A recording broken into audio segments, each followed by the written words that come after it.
জয় শ্রী রাধে কৃষ্ণ। সকল কৃষ্ণপ্রেমী ভক্তবৃন্দগণকে জানাচ্ছি রাধে রাধে। আজ ফাল্গুন মাসের 4 তারিখ, 17 ফেব্রুয়ারি সোমবার। প্রতিদিনের মতো আজ সন্ধ্যাবেলা বসে পড়লাম পাঠ করতে। আজ আমি পরম ধর্মগ্রন্থ শ্রীমদ্ ভাগবত গীতার একটি শ্লোকের ব্যাখ্যা পাঠ করব। সকল কৃষ্ণপ্রেমী ভক্তগণ আজকের এই পবিত্র গীতা পাঠ অবশ্যই শ্রবণ করুন।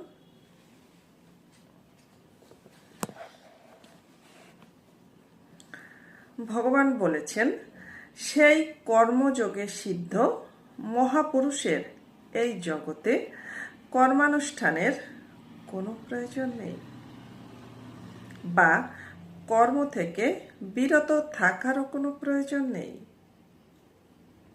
এবং প্রাণীগণের সঙ্গেও তার কোনো প্রকার স্বার্থের সম্পর্ক থাকে না। প্রত্যেক মানুষেরই কিছু করার ইচ্ছে থাকে, প্রত্যেক মানুষেরই কিছু করার ইচ্ছা থাকে। যতক্ষণ এই ইচ্ছা কোনো জাগতিক বস্তু পাবার জন্য থাকে, ততক্ষণ তার নিজের জন্য করা অসমাপ্ত থাকে। নিজের জন্য কিছু পাবার আকাঙ্ক্ষাই মানুষের বন্ধনের কারণ। সেই ইচ্ছা নিবৃত্তির জন্যই কর্তব্য কর্ম করার প্রয়োজন থাকে। কর্ম 2 প্রকারের হয়, কামনা পূরণের জন্য এবং কামনা নিবৃত্তির জন্য। সাধারণ মানুষ কামনা পূরণের উদ্দেশ্যে কর্ম করে, কিন্তু কর্মযোগী কামনা নিবৃত্তির জন্য কর্ম করেন। কর্মযোগে সিদ্ধ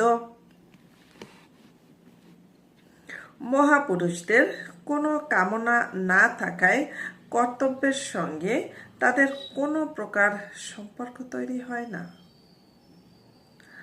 তাদের দ্বারা নিঃস্বার্থভাবে কৃত সকল কর্তব্য কর্ম সত্যই সৃষ্টির হিতের জন্য হয়ে যায়।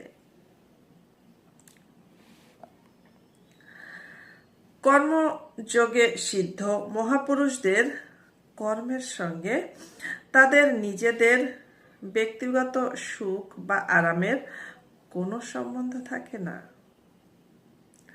তারা অনুভব করেন যে এই পদার্থ, শরীর, ইন্দ্রিয়াদি, অন্তঃকরণ ইত্যাদি সবই জগৎ সংসার